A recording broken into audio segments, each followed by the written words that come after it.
Welcome to the Commentary Magazine Daily Podcast. Today is Tuesday, February 17th, 2026. I'm John Podhoretz, the editor of Commentary Magazine. With me, as always, executive editor Abe Greenwald. Hi, Abe. Hi, John. Senior editor Seth Mandel. Hi, Seth. And Hi, John. social commentary columnist Christine Rosen. Hi, Christine. Hi, John.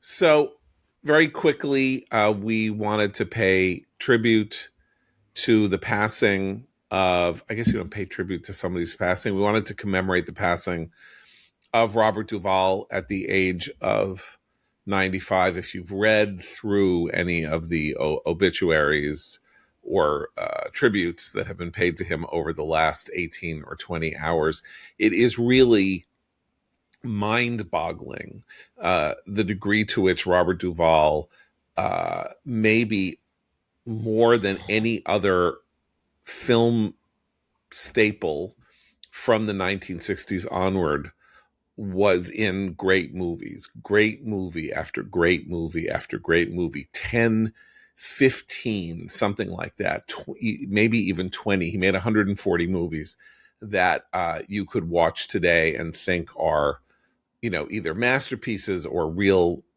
portraits of America, from The Godfathers to Kill a Mockingbird, to Network, to The Paper, to his own Oscar-winning Tender Mercies, to the Lonesome Dove miniseries, to, again, I can't even summon them all up, but MASH, in which, of course, he played the villain, Frank. Apocalypse Now. The Apostle. It's kind of stunning because his peers, and he roomed in the 1950s and 1960s with Gene Hackman and Dustin Hoffman, the three of them all penniless actors in New York doing off-Broadway stage work. And they, of course, went on to being probably more famous or being bigger stars than Duvall, but made fewer legendary movies or movies that will be in the canon of cinema for all time. A Great Santini, forgot to mention. Fascinating movie, by the way, which came out in 1979 and was basically consigned to the sort of lower part of double bills at drive-ins, because nobody who made it knew what on earth to do with it until somebody surfaced it and said this is one of the great all-time performances. And he should have won an Oscar for it. He didn't. I think he actually lost the Oscar to Dustin Hoffman that year. So that's a kind of irony. But anyway, it's a sort of extraordinary life, extraordinary career. Quiet, conservative, son of a lifelong Navy man. Did not hold with liberal Hollywood politics. Did not live in Hollywood. Lived in Virginia for like the last 35 years of his life. Was a committed anti-communist, played Stalin twice in actually very brilliant performances as Stalin. You would not ordinarily think of him as the sort of person who could play Stalin, but played him in eerily cold, monstrous fashion. Anyway, it's interesting you say that, John, because the thing about his acting, Duvall, to me, is that he was actually quite shape-shifting without showing it off. So I'm not surprised that he could play Stalin. He it's not like you didn't slot him in because you needed Robert Duvall type. He played different types. He just didn't. It wasn't like this florid performance that everyone says, "Oh my God, he embodies so and so." No, he could be unbelievably understated, as he was as Tom Hagen in the Godfather movies, right. Or in Tender Mercies, the movie he won the Oscar for, in which he plays a sort of broken down, alcoholic former country singer. Or he could be wildly explosive, like he was as Kilgore in Apocalypse Now, or as this kind of vicious LA cop in True Confessions, a very good movie, in which, interestingly enough, he plays Robert De Niro's brother. So it's he and De Niro, and of course you think of De Niro as Raging Bull or Taxi Driver, as this person who could go off at any moment. And Duvall blows De Niro off the screen in True Confessions. De Niro's playing a priest and a very recessive personality, so it fits the game sort of, because Duvall is the is the sort of gregarious brother, and he's the sunken in himself brother, but nonetheless he just eats his lunch, and as he was capable of sort of eating anybody's lunch. And so he did have this completely unfixed persona, so that he could do it. He could play lead parts, he could play supporting roles, he moved between them very easily. He was happy to do television when movie people didn't do television, and he did have maybe his greatest triumph in Lonesome Dove, playing Gus McCrae. Lonesome Dove, the best miniseries probably ever made, from the Larry McMurtry novel, in which he and Tommy Lee Jones play these guys doing a cattle drive from Texas to Montana, one of the all-time best American novels of the 20th century, and as I say, maybe the best miniseries ever made. Anyway, he lived an exemplary quiet life, out of the spotlight, didn't talk about politics very much, but didn't hold with Hollywood's nonsense, and did one very brave thing, and then we can move on. In 1989, Godfather Part 3 was being made, and he, of course, was to come back as Tom Hagen in Godfather Part 3, and then he discovered that Al Pacino, and he had won an Oscar already, he was Robert Duvall already, and he discovered that Al Pacino was going to be paid 5 times what he was paid. And he called Francis Ford Coppola and said, "What the hell are you doing? I mean, I understand if he's Al Pacino, he can get twice what I'm being paid, but he can't get 5 times what I'm being paid. You pay me what you owe me." And Coppola said, "I can do it without you." And he said, "Fine, do it without me." And so the person who played the part in Godfather Part 3, which is, I think, unanimously understood to be a wild, grave disappointment of a film, is George Hamilton. George Hamilton plays the part that was written. Actually, his tan really took over the role. So it didn't work. Just another sign of the unbelievably bad judgment with which Francis Ford Coppola conducted his entire life after making the 4 great movies that he made in the 1970s. Anyway, so but when I was a kid, you're not going to get me. I'm not going to. Don't play games with me. I'll sit this out. See how you do without me. And he did. When I was a kid, I loved Newsies. That was a movie that I grew up on, and Duvall plays Joseph Pulitzer in the movie, and you almost forget it. But then when you look, I was looking back at it after he passed, and like I realized that he's been that since Newsies for me. It was like that's like a 35-year-old movie or something, but it's like that he can do a character that is far from. There were other big actors in the movie and whatever, and he's certainly not the main, but he could do a character in the movie that will stick with you, even if you don't really remember, oh yeah, of course that was Robert Duvall, but he just has kind of like this way of talking when he plays like the older, arrogant, wise guy that he can really deliver. He has a line in the movie where he says, "When I created the world." The next year after he made Newsies, he made The Paper, in which he has also a secondary part as the grizzled, gnarled editor of the New York Post. Basically, small performance, like not a small performance, but a kind of remarkably contained performance that again is like so hyper realistic about what people of that generation who were in newspapering was like that it stands, speaking of somebody who worked for many years at the New York Post, even though there was no one like him, it was pretty remarkable. Also worth noting in passing, the death of Frederick Wiseman at the age of 96. You may not ever have heard of him. He was easily the greatest American documentary filmmaker of the last half century.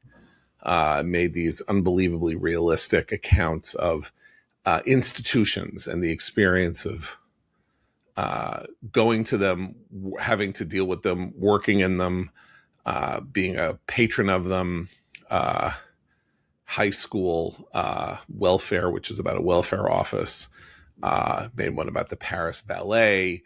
Anyway, a remarkable figure of almost, it made movies for almost 60 years and also died yesterday. And then after that came the word that Jesse Jackson had passed away at a stunning age of 84. He'd been such a figure in American life for so long that it seemed like that was extraordinarily young, given the fact that in the moment that he really cast his largest shadow over American life was in the 80s, which is 40 years ago. And he was actually remarkably young to have become a major American political figure when he did. Very paradigmatic figure in many ways, because he both presaged, announced, and represented the way in which racial politics in America was going to, the path down which racial politics in America was going to go from the 1970s to the present. Because he had these two faces. On the one hand, he had a face that he showed as a preacher in the Black community, sort of recommending, representing, and encouraging self-reliance, pride, the idea that you should not let anybody tell you that you're nothing. You are somebody. You should do your best and make something of yourself, even if you feel like the world is pushing you down, which was a very important and empowering message. But it was wildly overshadowed by the extent to which he also represented the politics of grievance, hostility, the idea that everything in America was rigged against Black people, and that therefore special rules should be made and provisions should be made and bribe money should be paid to him and others like him. And of course, his naked and open anti-Semitism, maybe the first figure to have been in a kind of way excused for using anti-Semitic rhetoric and tropes that other people had basically been written out of American life for in the 30 years that preceded him, notoriously telling Milton Coleman, who was the reporter who was following him on his presidential campaign in 1984 for the Washington Post, that, they were flying into Hymietown and going into a whole, meaning New York City, going into a whole rant about Jews, and Coleman, himself Black, having to sort of wrestle with a long dark night of the soul before he revealed that this had been said to him in private by Jackson, because he didn't want to. He didn't want to be the kind of architect of anything that was going to bring Jesse Jackson down. Jackson then apologized. He gave a speech at the Democratic Convention in 1984 in which he said he had done many things wrong and that God was not finished with him yet. But he had opened the door, and he had opened the door to people. By him opening the door, Al Sharpton came through the door, and C. Vernon Mason came through the door, and Louis Farrakhan, a figure very obscure until the Jackson campaign, came through the door and became, again, a major figure in American life, in part because he provided the security for Jackson's presidential campaign before the Secret Service got involved. So it was members of the Fruit of Islam, that was the kind of paramilitary wing of the Nation of Islam, who were the guarding Jackson during his public appearances and things like that. And then we started to discover who Louis Farrakhan was, and he was, he was a kind of embodiment of a vile Jew hatred of a sort that almost had not been given voice in the United States, even in the worst times of the 1930s. So Jackson was a malign figure in American life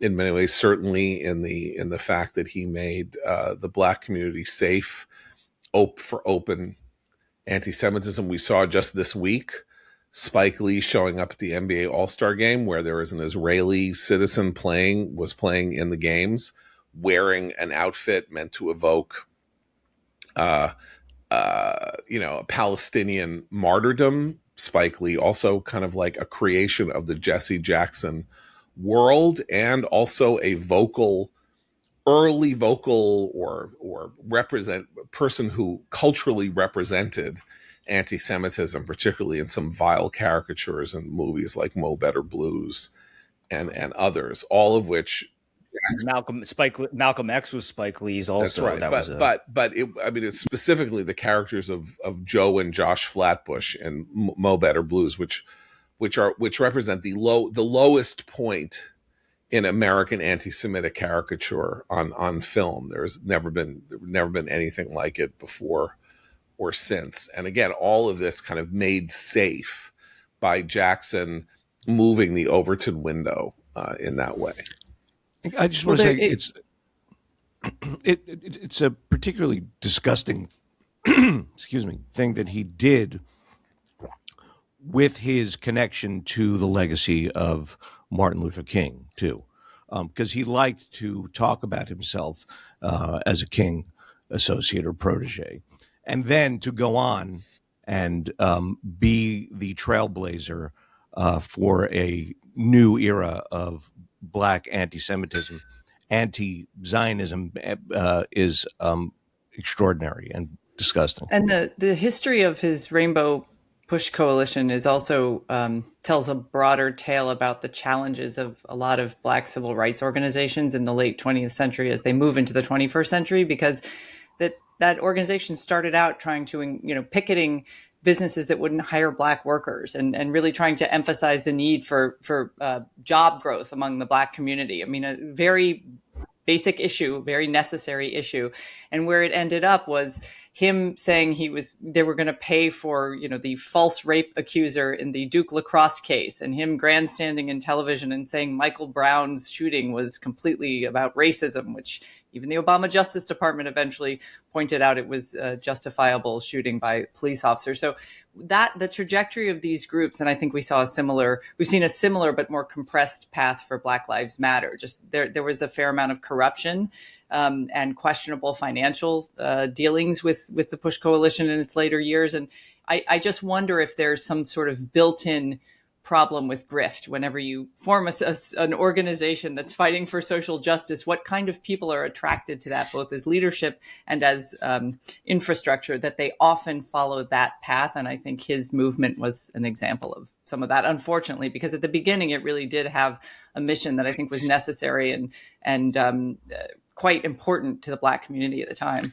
The Push Coalition and one of Jackson's major pushes was, in fact, you could call it grift, or you could call it a kind of cynical understanding that this is really the way the world worked, and this was going to be how it worked, which was threatening boycotts against companies, corporations, and businesses if they did not place African Americans on their boards or give them franchises or do various kinds of things, most of which was then run through him so that he got a cut.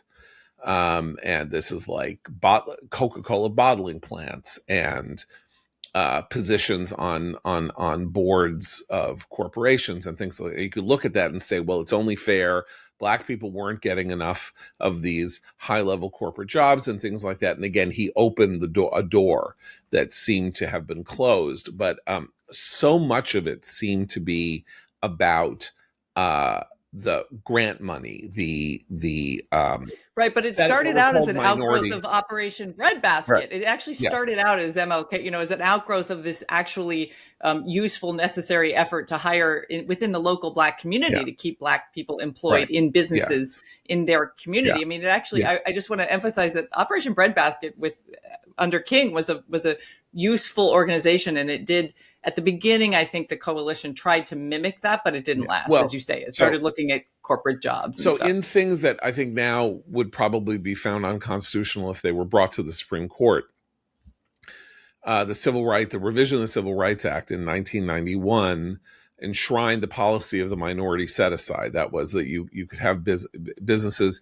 were given incentives or whatever to set aside money to be spent on to train minorities, to do this, do that for minorities, or federal contracting, state and local contracting going to minority contractors and things like that, which sounds noble and wonderful, right? It sounds fair, particularly after, legacies of slavery and Jim Crow having only ended, in many states 30 years earlier, and sort of de facto segregation things and problems with public sector unions being unjust toward when it came to hiring Black people and minorities for jobs. But the real thing about the minority set-aside business is that you would get just basically like a business run by white people or the mob or something like that, and they would take a Black person along and say he's the CEO, and therefore they would get the minority set-aside money,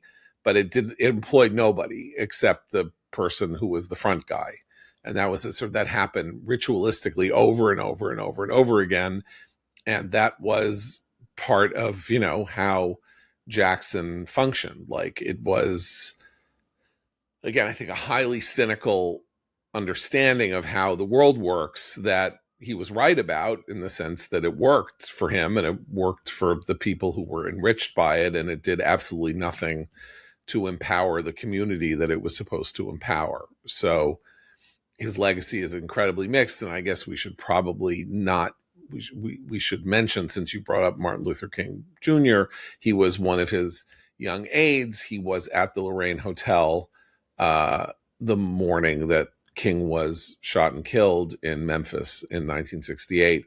And there has been a controversy ever since. Other aides of King's claim that Jackson aggrandized his role and place on that morning, even going so far as to say they think that he took blood off the pavement or the steps or wherever it was that King was shot and rubbed it on his shirt to claim that he had cradled King in his arms before King had died. Reverend Hosea Williams and others in the civil rights movement who never forgave him for what they thought was his effort to kind of exploit King's assassination for his own personal aggrandizement. And I would leave that to one side, given the fact that we're talking about somebody who has just died, and, one should not speak ill of the dead, but given how pernicious he was and his legacy was toward my people, I feel no compunction about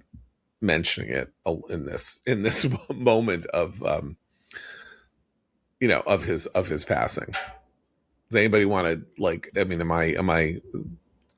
should I have waited a couple of days? Is it too soon to mention the shirt? I don't. Fine by me. Okay. I always also thought it was interesting that he had the different ways that he and Al Sharpton related to Obama, and Obama as a figure of transition of sorts for I know they hate this term, but the Black community, whatever you want to say, but Obama was like the sort of this he kind of superseded Sharpton in a way, replaced what Sharpton was trying to do, which was you had to sort of go through Sharpton, and now you could do it on your own, right? If you were Black, you could become president on your own. You didn't need that. And yet the guy that really hated him was Jesse Jackson, and the guy and Sharpton and Obama managed to maintain civil relations, and even Obama even gestured at Sharpton's role and kept him going. I mean, I remember writing something years ago about this, but Obama actually elevated Sharpton back to his role at some point during the Obama administration, as if like they should still have that guy and it should still be Al Sharpton. But he and Jesse Jackson had a very, very different relationship, and it's an interesting comment on the way that Jackson felt the next generations, what they felt what he felt they owed him, and whether they were taking things in a direction that he was comfortable with, but he got caught on camera saying something very derogatory about Obama, on a hot mic on Fox News, and that sort of opened this can of worms.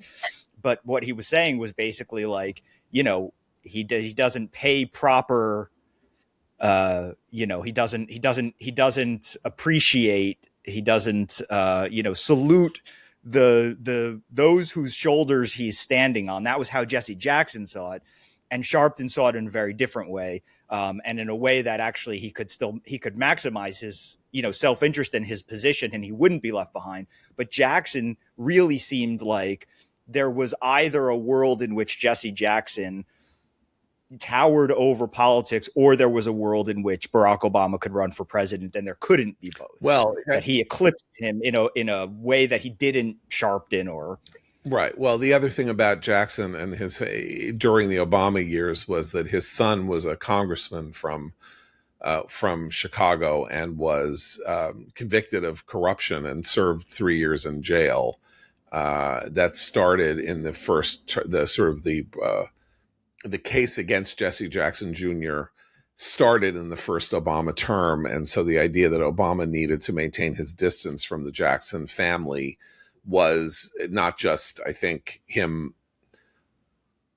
not wanting to give Jackson any credit for things because for whatever, personal dynamic existed between them, and Jackson's, feeling again like, he opened every door and Obama wasn't, saluting him or calling him every day to say thank you or whatever. But there was also this need to keep his distance from the Jackson family dynasty because its legacy was being stained by Jesse Jackson Jr.'s personal peccadillos. So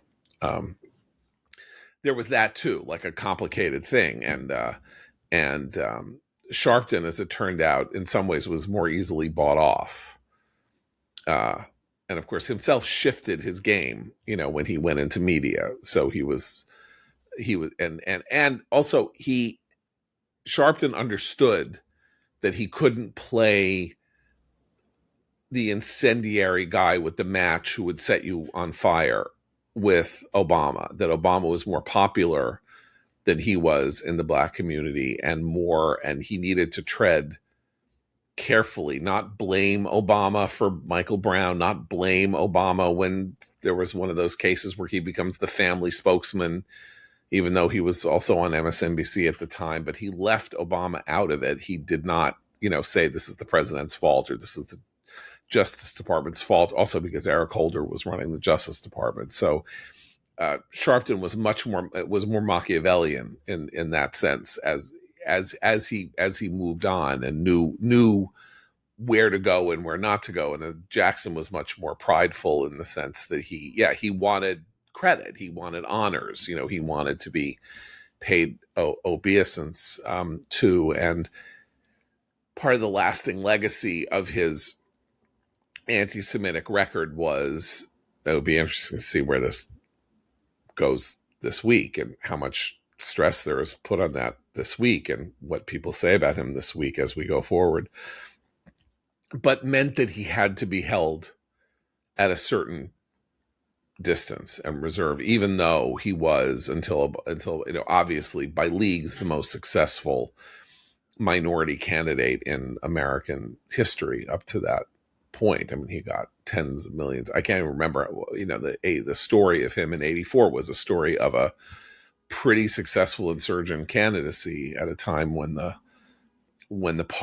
things were very much complicated and confused by this weird race in 84 between Mondale and Gary Hart and others. And it didn't make much sense what was going on there. And Jackson kind of was the most exciting part of that in the Democratic Party. So one thing we have not gotten a chance to talk about is the Munich Security Conference, and the two major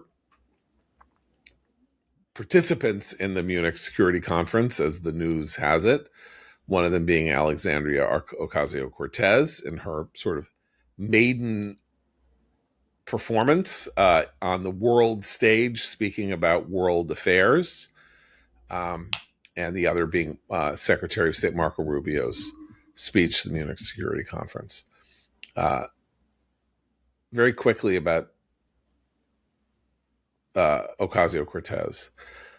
One of my favorite novels, and I think the best political novel about the rough and tumble of politics itself, is Anthony Trollope's Phineas Finn, which is about a 25-year-old who becomes a member of parliament almost by accident, goes to London, and what happens to him. And one of the great scenes in Phineas Finn, and one of the great scenes in English literature, is Phineas Finn rising to give his maiden speech on the floor of the House of Commons and completely bungling it, losing his way, not remembering what it was he was trying to talk about, getting confused, and really embarrassing himself, because he was, after all, 25, 26 years old and from Ireland, and not having been sort of through the works. And it's a great moment, because ordinarily, even in literature of the 19th century, you would expect, if you're writing a novel about that's called Phineas Finn and all of that like he would get up and it would be like he would pitch a no-hitter, or he would like hit a home run his first time at bat, because you're showing how somebody, like it becomes a star. But that wasn't Trollope was like, okay, this is actually what happens. Like, somebody gets up and embarrasses himself in his first major performance. And that is what happened to Alexandria Ocasio-Cortez at Munich. Anybody want to? She came very, very close to sort of Kamala-esque verbiage at times. Oof. I mean, that's right. If you watched it, her problem had less to do, in my mind, with the substance, such as it was, of what she said, than with her ability to get it out. There were long, weird, empty pauses that wound up in nowhere land. Particularly, I think, when she was asked if the U.S. would respond militarily should China go after Taiwan. That threw her. She had never fielded a question like that one before. Well, it's funny because her appeal, particularly to the younger generations of voters, comes across very well in her little short form video, social media presence, the Instagram reels of her cooking in her apartment and talking directly to the camera and having the camera follow her around her day job. But the strategic ambiguity of the position that most American officials will happily mention briefly and then immediately change the subject when they're asked that exact question should have been in her wheelhouse if she'd been properly prepped for this appearance. She should have expected that question. She could have said, you know what? I don't have much to say about that, as no U.S. official has much to say about that. That's generally our position. And moved on, changed the subject, just brought up something else. That's what I think any other politician who had even a mildly prepared set of answers on foreign policy questions in a major venue like Munich would have done. But it struck me that it was also her reaction to the coverage of her gaffe. She should have ignored it and just done something else to change the storyline. Instead, she called and whined to the New York Times. She's saying, nobody understands me. I care about affordability. Why are they focusing on me? She does not like criticism. And again, that's another reflection of having been so widely praised in her social media bubble and thinking that she's immune to that sort of criticism. That's a very, very mild taste of what she'll get if she wants to elevate herself to either Senate or a presidential campaign one day. Well, I think she was shocked that even the New York Times said she stumbled.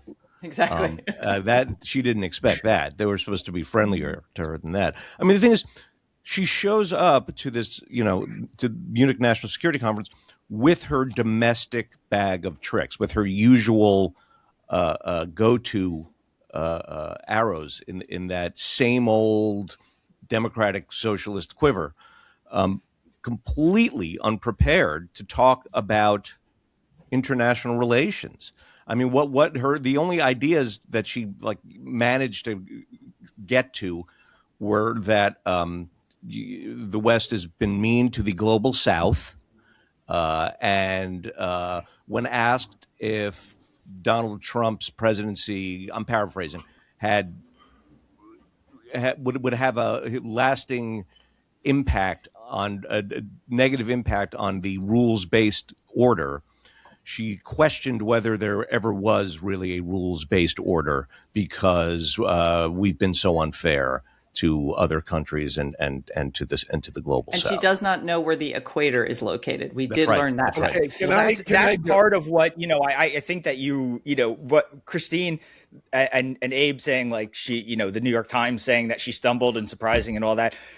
She needs them to be harsher. In fact, I think that they are doing her a great disservice by not making clear how disastrous her answers to some of these questions were. She, when Romney would go abroad, he would get the "what about your gaffes" coverage, from the Washington Post and wherever. Like, there is a problem with pretending that it really wasn't that bad for her. She needs somebody to say, you need thicker skin and you need to hear this, but you can't, you sounded like an idiot.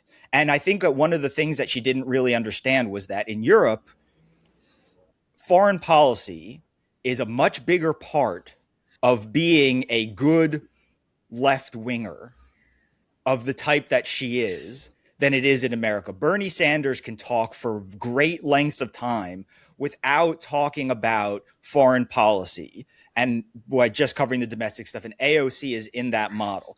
But in Europe, in the Europe of, the Jeremy Corbyns and the unreconstructed, old Stalinists and whatever, the foreign policy is a huge part of this. She says global South like it's some hot new term, and it's like she comes off as somebody who doesn't actually pay that much attention to that, who just has the buzzwords. And in Europe, that who you side with in international conflicts or prospective international conflicts, that is at the top of the list in many cases. And it's not, a universal basic income first. It's, what side are you on in this sort of global political struggle? She really had nothing to say about that. And they are steeped in that, from the moment they get into politics. But I don't think that the European response to her is the story. I think the story is the dawning understanding among liberals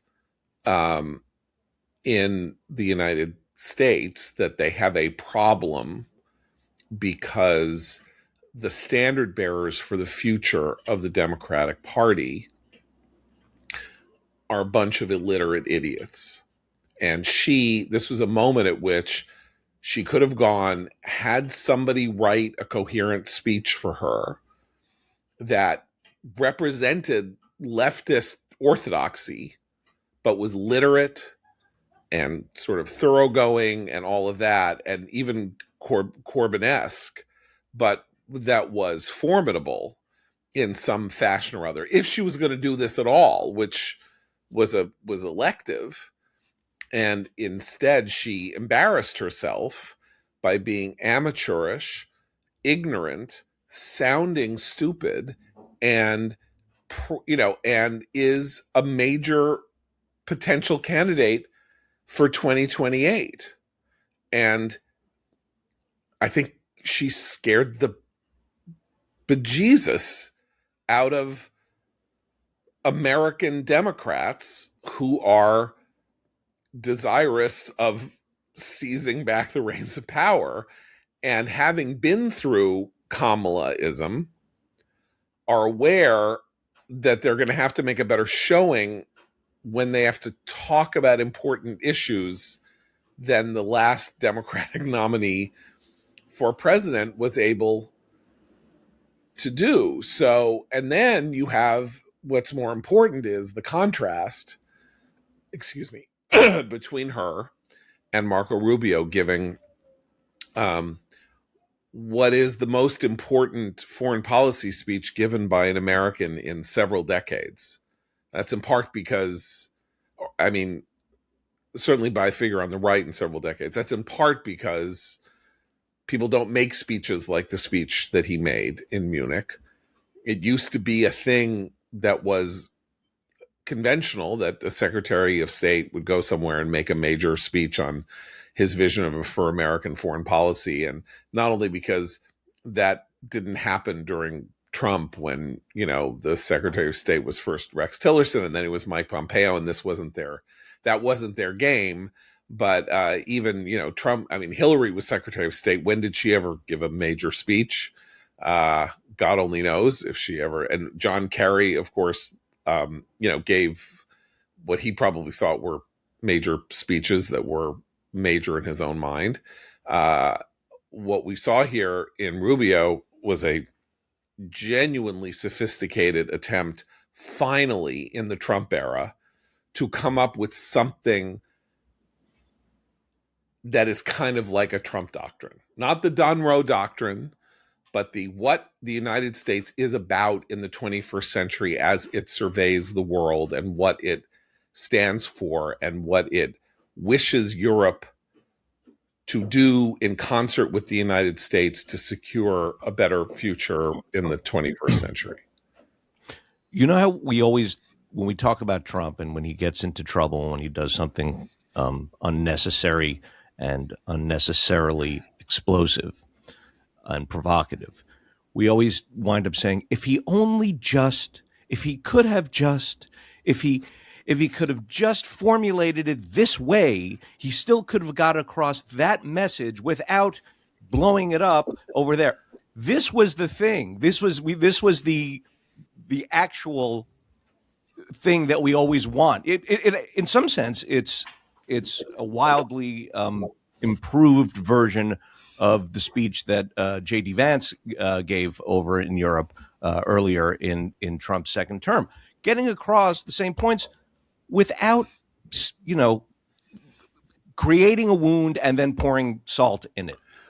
Well, and I want to say, because I get a lot of mean email from listeners who say, you're just tone policing, just say something useful, you're tone policing. But I think Abe is absolutely right. There are examples, particularly on the world stage with serious issues, when you're really trying to shift opinion your way about the approach you're taking, where tone is almost all of it, because he's not, and also, not talking about annexing Greenland or Canada as the 51st state. That's also helpful. They didn't go down that path. I will be very curious to watch how many in like hardcore MAGA world, their reaction to Rubio, because they kind of relish the display and the machismo, and they loved J.D. Vance's speech. So the fact that Rubio got a standing ovation in that room might actually work against him among certain people in that coalition, but long term, I liked that it harked back to a kind of statesmanship that you can still have with a more radical approach to foreign policy without the insult, without all the braggadocio. Can I just say one thing about that? Quickly, he got a standing ovation after telling the Europeans that they desperately need to shape up, to stop apologizing, and to get their act together and not be ashamed of who they are and our shared history. He's like a motivational speaker. They thanked him routine. I forget which German official was moderating it, but he said to the crowd, "This was a really great speech. Act like it." Yeah. He was like, "Wow," in the moment, not like upon further reflection. Wasn't it? Or chatting. What he said was, what you heard in this room was relief. Yeah, he said, You heard relief about this statement about the importance of Europe and our alliances and our shared purpose, and that is why you got the ovation that you got. That was the immediate, literally, when Rubio was done. I think that it is important to note that the reason that it's, I think, qualitatively different from Vance's speech is that it had this uniquely American and non-Trumpian quality of positive ambition and an idea that America working to defend and push its interests, and the West working to push their national and sovereign interests, is itself an unalloyed good thing for the world, because we are built on an architecture of the ideas that have made the world better. And that this dates back hundreds of years. Implicitly, there is the Christian element to it, there is an Enlightenment element to it, but all together, we, Europe and America, built the framework that brought freedom, liberty, and prosperity to the globe in a way that has not been the case before. And then he said, over the past 20 years, essentially, or 30 years, we lost the thread. Now, this is where you can start having disputes and disagreements about trade and stuff like that. But we lost the thread. He said we deindustrialized based on intending for something good to happen, but it was bad. Again, longer argument about whether or not that is a fair or a justifiable or true thing to say about what's happened over the last 30 years. But we lost the thread, and we lost the thread at the same time that we began pretending that there are no civilizational differences between the West and the non-West. Essentially, we began pretending that we are no better, let's say, than Islamic civilization, that we are all the same, and that other civilizations, and we all have our own, everyone is the same, and anyone can cross any border and bring their culture with them, and it's all going to be fine. And it's not fine. And we are better, and the West is better, and the world is better when the West is strong, and the West is better when the West is strong. And we have to be strong by looking to our sovereign interest, and you in Europe need to look to your sovereign interest, and you need to stop apologizing for the fact that you're better, that we are better. I say that because what Trump does is he says, we stink and you stink, and I'm going to make it better. But, so there was we all stink, and there's a way of making it better by being, by getting what we want and getting what we deserve. And then, people will be great and all of that. And Rubio, hearkening back to a classic American hortatory tradition in foreign policy, is saying, we are the representatives of that which has been good in civilization. And not only shouldn't we apologize for it, we should be evangelists for it. And then he mentioned this thing about his great-great-great-great-grandparents coming from Spain.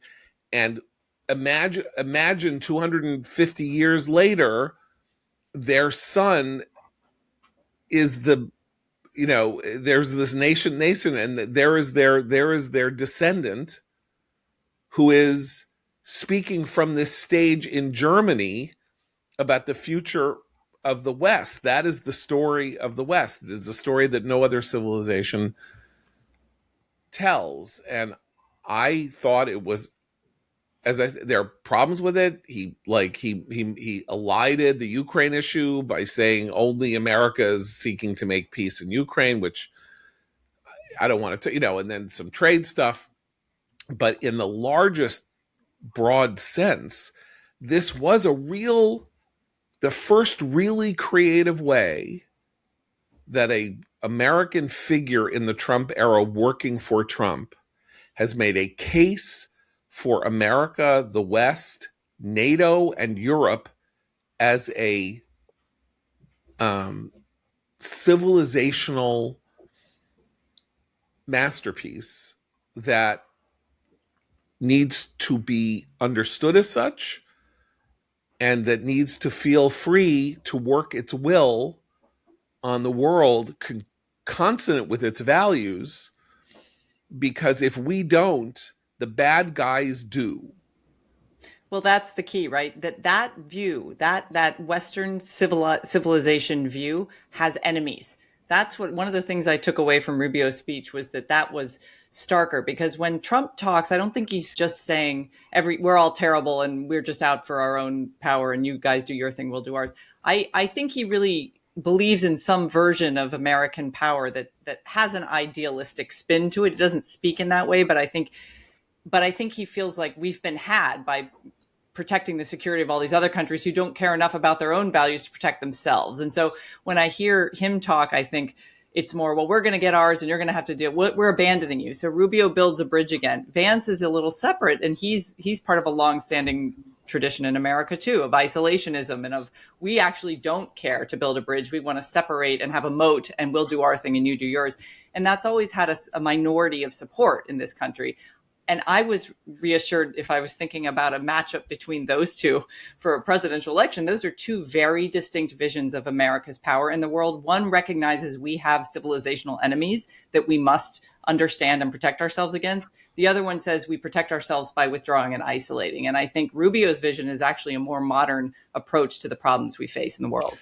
To Christine's point about Trump, this is what I mean by Rubio's speech was the sort of fulfillment of when we want Trump to articulate something more effectively.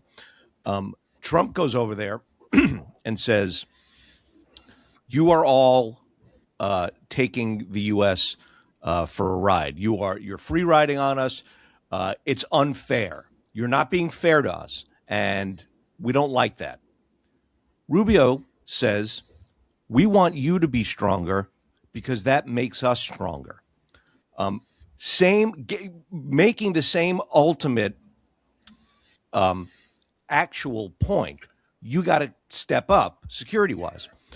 But not couching it isn't even right, because it's true. I mean, tying it to a much more effective, larger message. And Rubio said this. Yeah, well, he had a genuine appreciation for it. That's the thing. It was genuine. Yeah. What you're saying, he genuinely knows the history of, the transatlantic alliance, and he knows what came from, and he sounded like he really appreciated it in detail. But also, I think that this is, although we wish Trump would say certain things certain ways, I actually found that when I was watching Rubio's speech, it was easier to understand why Trump is popular and why his supporters like him, even though it was Rubio giving the speech. And I think this also came together with, Todd Lindbergh and Corbin Teague have this piece in the upcoming issue, in the March issue, about, basically about this issue, about putting together a kind of, an outlook for American foreign policy in the new era, and Trump's involvement and all that. And what you see is that Trump's voters, Trump is still the guy they vote for.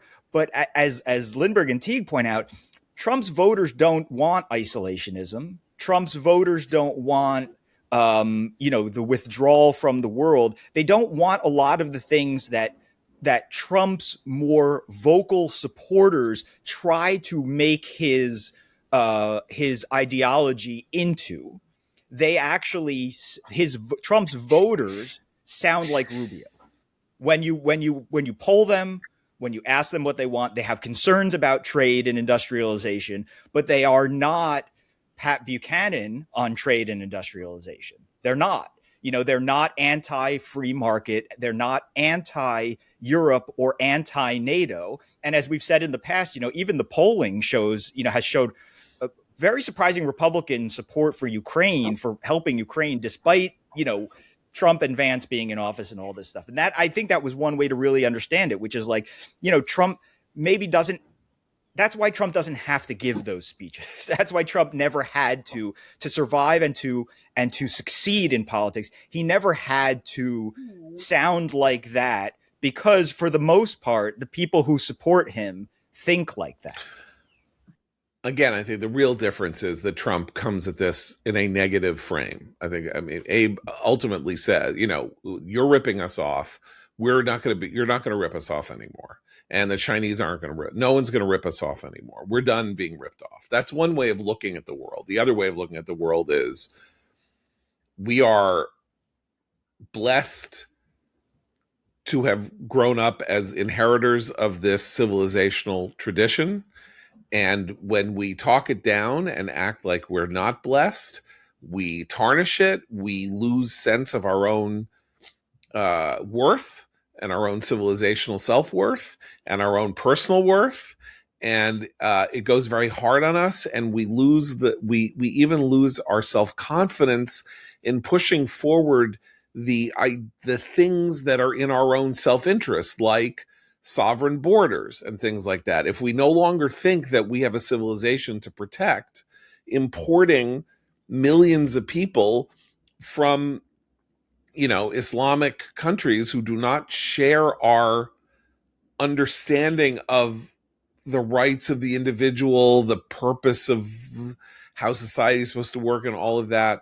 It's okay not to do that, to keep yourself from being transformed in ways that will damage everything that you take for granted in terms of freedoms, liberties, a proper understanding of the purpose of society, and all of that. So stop apologizing, start protecting and defending yourself, and understand that that is noble, because you are defending and protecting something that is great. And that's what's missing from Trump and Vance, to be honest, is that we are diseased, and the first thing we need to do is somehow cut out the diseases from our system. It's just a different way of looking at it, but it is more in keeping with being raised up rather than being smushed down into depression and anger, and therefore it's part of a very respectable American tradition of hortatory enthusiasm for Western civilization and American culture and American politics and European culture and politics. And so in that sense, it was a very, on the one hand, it's very much in the tradition of American speeches of this sort, and another, it's a revolutionary speech for the Trump era. And Seth is right to commend Todd Lindbergh and Corbin Teague's piece, which is called "The Age of Trump." A sobering return to reality, which is about which in large measure was written before, but reflects a lot of the themes in Rubio's speech, and also has the theme that there was a kind of general utopianism that afflicted American ideas about the world after the Cold War that led us down some unfortunate paths, and that getting rid of the utopianism with a clear understanding of America's value and its need to defend itself against its enemies, which could be China, could be Iran, could be, again, sort of Islamism, radical Islamism, and anti-Americanism in general, all together. You are permitted, in fact, you are required by circumstance to defend yourself, and you should not be apologizing for it or explaining, or you should embrace it as the mission and the cause that will keep the world safe for your children and your grandchildren. I want to make a recommendation before we go. Surprising. The other night, my 15-year-old son said, as we were scanning around on some service, let's watch You've Got Mail. He had never seen You've Got Mail. Of course, Nora Ephron, 1998 remake of The Shop Around the Corner, story of two people who know each other and dislike each other in real life, who are nonetheless corresponding in the original by letter and in this by AOL chat room email in 1998. It's funny because I had to sort of explain to him what AOL was and how it worked. I am. But Yes. it wasn't just I am. These were actually mail. You've Got Mail. This was AOL's mail, but before there was general email. Anyway, the reason I'm recommending it to you is that it's a movie I loved, and it's sort of set in my neighborhood, so it's amazing to watch it because you see what, how it's changed in the last 30 years. But I say this genuinely, it's an almost perfect movie. Structurally, conceptually, in terms of its performance, how it establishes its world and the characters in it, and how complex it is, because it's a story about a big rapacious capitalist conglomerate, coming in, swooping in, and destroying a little homemade small business, in New York, essentially Barnes and Noble coming in when there were Barnes and Nobles and crushing a small independent bookstore. And yet, despite all that, there's something a little too twee about the bookstore. There's something a little too cutesy about the little world that the bookstore proprietor, Meg Ryan, is in. And there's something kind of wonderful about the giant mega bookstore, which has coffee and, and places for people to sit on the floor and read and do work and all. It's a wonderful place, as she discovers. So it crushed her, but it's also, and now we're all nostalgic for Barnes and Nobles. Though I have one in my neighborhood, the one that this movie is based on is still here. But now you're like, if only we had a Barnes and Noble, because now there are no bookstores anywhere.